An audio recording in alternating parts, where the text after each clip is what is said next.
Hello everyone, the problem we're gonna solve over here to predict the power output of a combined cycle power plant, and it has four different features or four different parameters.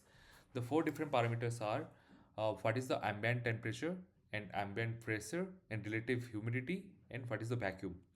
Based upon that, we're gonna uh, predict the energy output for the particular combined cycle power plant.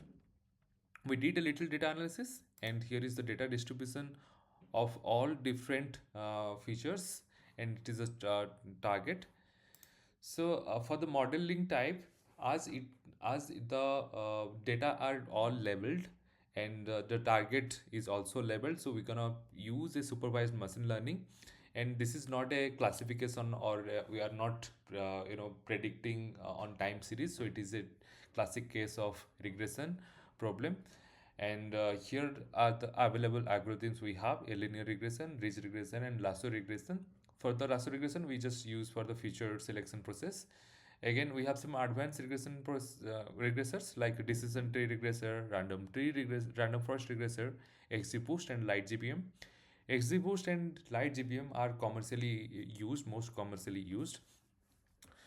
So we'll stick to a linear regression, simple linear regression, because it's extremely interpretable and it's easy to explain and debug.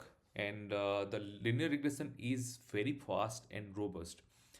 It will give us a baseline performance, clear understanding how the variables affects the power output, and also it is easy to make the business to understand like why the outcome is like that. So before moving ahead with the uh, you know model training, we need to identify what are the key output matrices we're going to track. Here are three different output matrices we are going to track over here. First is mean absolute error. It directly tells us what is the average megawatt error with our prediction. Then we have root mean square error. It highlights the last prediction mistakes, or like if there is an outlier, then we'll go for the r squared. Or it generally displays the model quality. It shows how well the model understands our power behavior, or how, and it also shows us how the model is fit with our training data. Here we have two different success criterias. One is the minimum acceptance criteria for our model, like MAE should be less than 5 megawatt, RMSE should be less than 7 megawatt, and R square should be more than 0.90. More the R square near to the 1, we consider as a good model. And here we have criteria or success criteria for a good model, where the MA should be minimum or less than the minimum acceptance criteria, should be below than 3.5 megawatt, and RMSE should be less than 5 megawatt, and R squared should be more than 0.94. Now we'll identify how our features are correlated with our target. So here are different, here the table is displayed as such, like ambient pressure is related with power output is 0.28. It means it is not that much related. So we consider as the features are related, like should be more towards the or 1. It should be near to the 0. Here you can see the ambient temperature, it is near to the 1, so it is highly correlated. And you can say RH is also near to 0, so it is not much correlated. And V is also highly related. So sometimes the features are non-collinearly related. So we'll consider two models over here. First model will consider all the features while training our model. And in second model, we'll consider two features which are highly correlated with our target, and we make the prediction. Okay. After considering two scenarios, we have trained model 1 with all the features.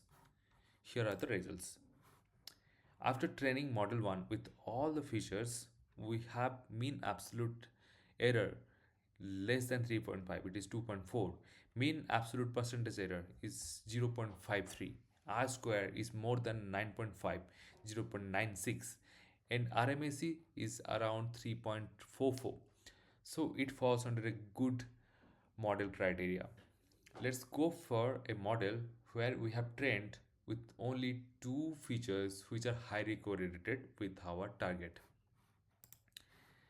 Here we can see the MAE is more than 3.2, which falls under a acceptable model criteria, and MA mean absolute percentage error is 0.71.